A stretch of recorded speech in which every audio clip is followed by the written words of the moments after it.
So these are the Bose QC45s. Now, I'll be honest, I thought we were never going to get these headphones because after the Bose NC 700s came out, I thought Bose was going to go in a new direction with their headphones. But I guess the Bose QC35s proved to be such a cult classic that Bose just ended up caving in. Now, overall, the Bose QC45s are good and they definitely deliver.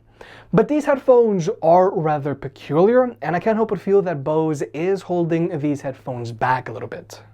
Now we're going to pricing. The Bose QC45s have a retail price of $330, which is a little less than the Bose QC35s when they first came out, because they used to retail for $350. And for comparison's sake, the NC 700s retail for $400. Now for this video, we're going to be mainly focusing on the QC45s and comparing them to the QC35s. But if you want to see the versus video between these two headphones, you can click or tap up here or check out the description down below. But nonetheless, if you want to pick any of these headphones up, they'll be linked down below. And if you want to further support the channel, check out the merch shelf down below. I've made some shirts and hoodies that look and feel great. And if you've been watching me for a while, you know I can be very particular. So I'll only set my name on something that I'm really proud of. Now first, let's address this case. The QC45s have the same case as the QC35s. It's a decently small hard shell case that you're going to be able to stuff into your backpack and not have to worry about your headphones because this hard case will keep them protected. However, one detail that I do want to point out here is that since the QC45s are collapsible, their case is a little smaller than the NC 700's case because these headphones can only be laid down flat.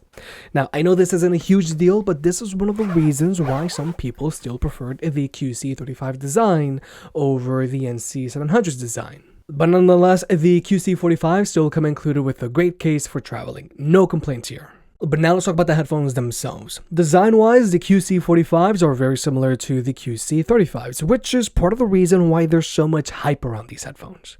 But there are some changes here. The most obvious of which is that the QC45s now charge via a USB-C port, as they should, because I feel the QC35 Series 2 should have had USB-C charging, but they decided to stick with a micro USB instead, which did hold them back.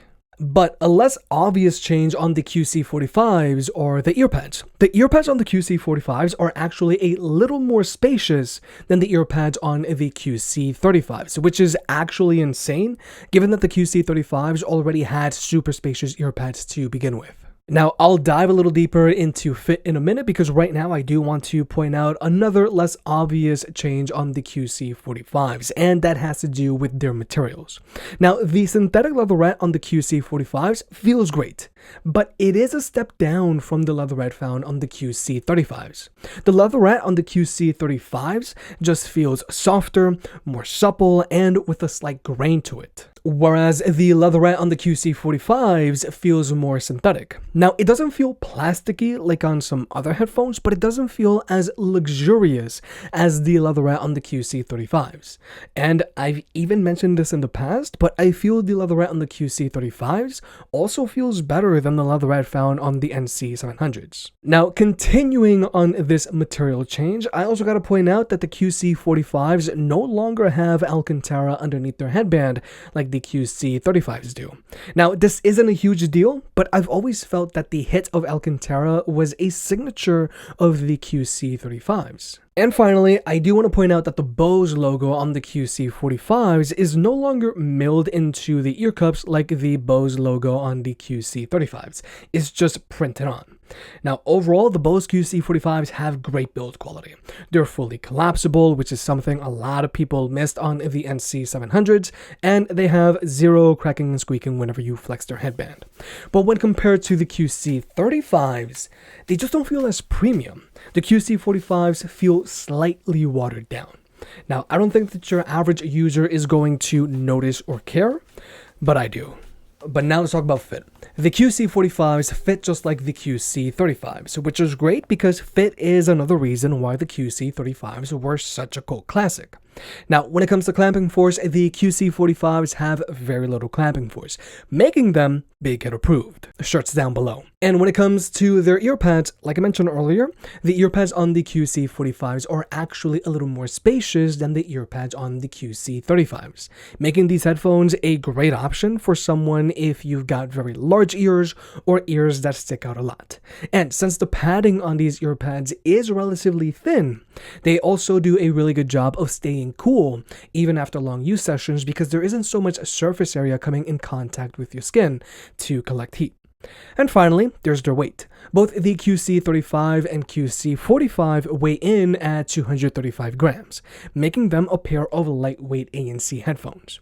Because for comparison's sake, the Sony 1000XM4s weigh in at 254 grams, and the Bose NC 700s weigh in at 264 grams, which is average. But then there are the behemoths, which are the AirPod Max, which weigh in at a staggering 385 grams. So these headphones are very noticeable when they're on your head at all times. Whereas with the QC45s, not so much. These are a pair of headphones that you can easily wear for hours on end. You forget that you have them on when you're working or gaming at your desk, and they aren't noticeable when you're walking around with them on. Overall, the QC45s continue to be one of the most comfortable headphones out there that are both big head approved and will have no problem accommodating most ear types. But now let's talk about tech specs. Regarding battery life, the QC45s have gotten a slight upgrade here from the QC35s. The Bose QC45s have an advertised battery life of 24 hours with their active noise cancellation turned on, whereas the QC35s have an advertised battery life of 20 hours. Now, overall, an advertised battery life of 24 hours is fine, but I really wish these headphones would have tried to have gone for like a 30-hour battery life. But like I mentioned earlier, thankfully these headphones now charge via a USB-C port, as they should. And if you were to charge these headphones up for 15 minutes from a dead battery, they're going to get you 3 hours of playback time, which is not bad at all. Now, when it comes to connectivity, these headphones are using Bluetooth 5.1. But more importantly, they can be simultaneously connected to any two Bluetooth devices at the same time, regardless of operating system. So you can easily hot swap from one device to another, which is always great for power users. However, for my Android users, just keep in mind, these headphones no longer have NFC like their predecessors, but I really don't think that's a big deal. Now, when it comes to performance, these headphones have zero latency across the board when watching movies or videos on your phone, whether you're using an iPhone or an Android device. But when it comes to audio codecs, these headphones still only have support for SBC and AAC. Now, SBC and AAC is going to be perfectly fine if you're just streaming your music. But I do want to point this out because a lot of newer headphones these days are now coming with support for higher quality audio codecs. Sony has LDAC, and then, other brands like, let's say, Sennheiser are really big fans of aptX. But if you want to, you can always use a wired connection with these headphones because these headphones still have an audio jack and they still come included with an audio cable. Apple. However, just keep in mind, these headphones are using a 2.5mm audio jack, and unfortunately, you can't use their USB-C port as a wired connection. And I'm also going to put it out there, you can't use these headphones while they're charging. But now let's talk about actually listening to music with these headphones. As per Bose's engineers, the QC45s sound identical to the QC35s, which means the QC45s aren't going to be for everyone.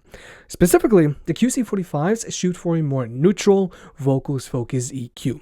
Now, even though the bass on these headphones resonates a good amount, they don't physically rattle your head like the bass that you would find on the Sony 1000XM4s, a Parabeat, or AirPod Max.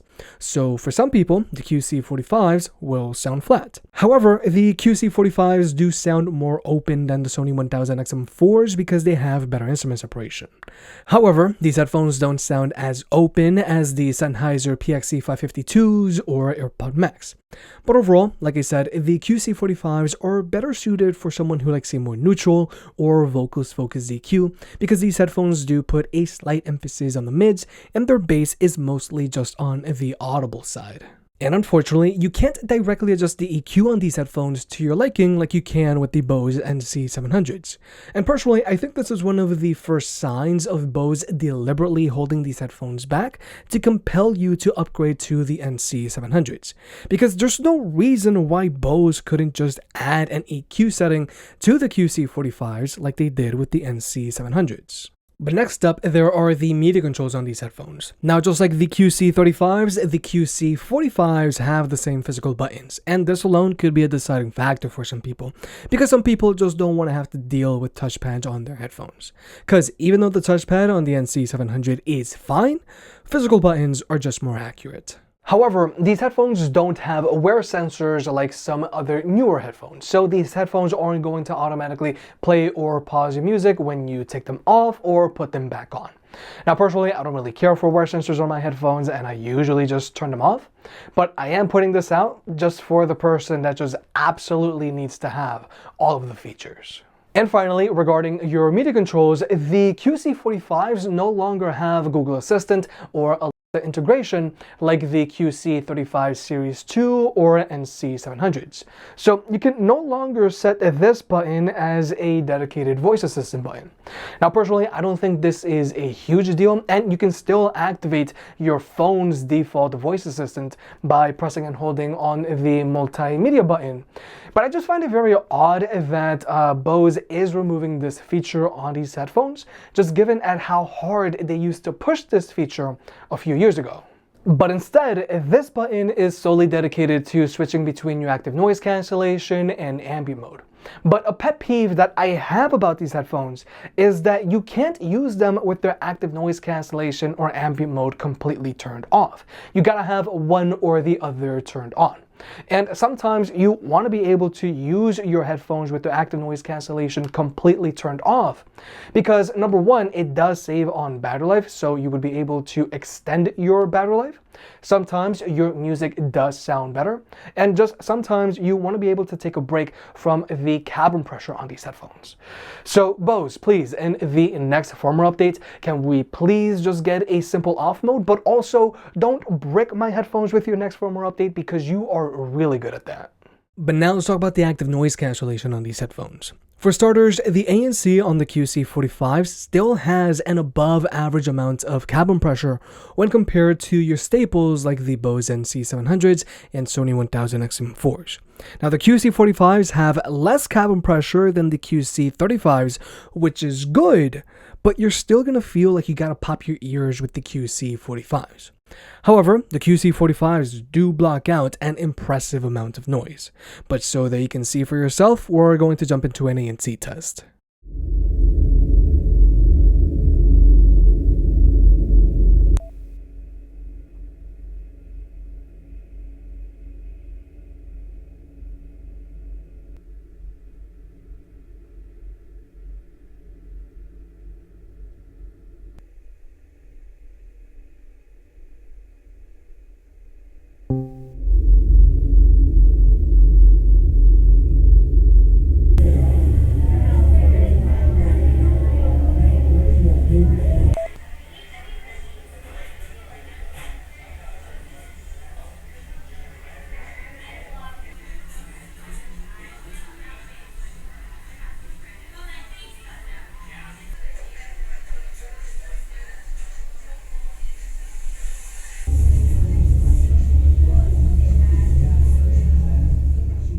Now, I decided to compare the QC45s to the AirPod Max here because the AirPod Max block out the most amount of noise right now.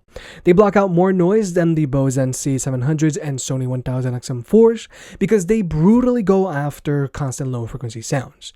However, the AirPod Max have way more cabin pressure than both the Sonys and Bose, so for that reason, they aren't my preferred headphones when it comes to active noise cancellation. Now, with that being said, the QC45s do in fact block out a little more noise than the QC35s, and they also block out more noise than both the NC700s and 1000XM4s as well. But they have more cabin pressure as well. Now, they don't have as much cabin pressure as the QC35s, which is good, like I mentioned earlier, but you're really going to notice a difference in comfort if you go from using the QC45s to either the NC700s or 1000XM4s. And personally, for me, comfort is one of the most important things to consider when choosing headphones. And if the ANC on my headphones is going to constantly make me feel like I gotta pop my ears, then I'm not gonna want to wear them. So I feel the ANC on the QC45s is a real catch-22. Yeah, they block out a ton of noise, but they also have an above average amount of cabin pressure by today's standards. Now, everyone might not be as sensitive to cabin pressure, but I am. But next, there's the Ambient Mode on these headphones, and this is another feature that was really missed on the QC35s. However, I don't really like the Ambient Mode on the QC45s. For starters, you can't adjust the ambient mode on these headphones like you can with the NC 700s. And again, this is something that I feel Bose just decided to leave out to compel you to upgrade to the NC 700s. But more importantly, the ambient mode on the QC45s mostly just lets in noise pollution. And it's very hard to hear what people are actually saying when they're directly talking to you. And I find this very strange because this isn't an issue with the NC 700s. And finally, there's their microphone array. This microphone array does like to pick up a noticeable amount of wind noise when walking outdoors, whereas the NC 700s does a much better job of rejecting wind noise. And finally, the QC45s don't have a conversation mode like the NC 700s, where if you press and hold this button, the headphones will automatically lower the volume of your music and pump in all of the ambient sound around you, so that you can quickly talk to someone without having to take your headphones off, like this.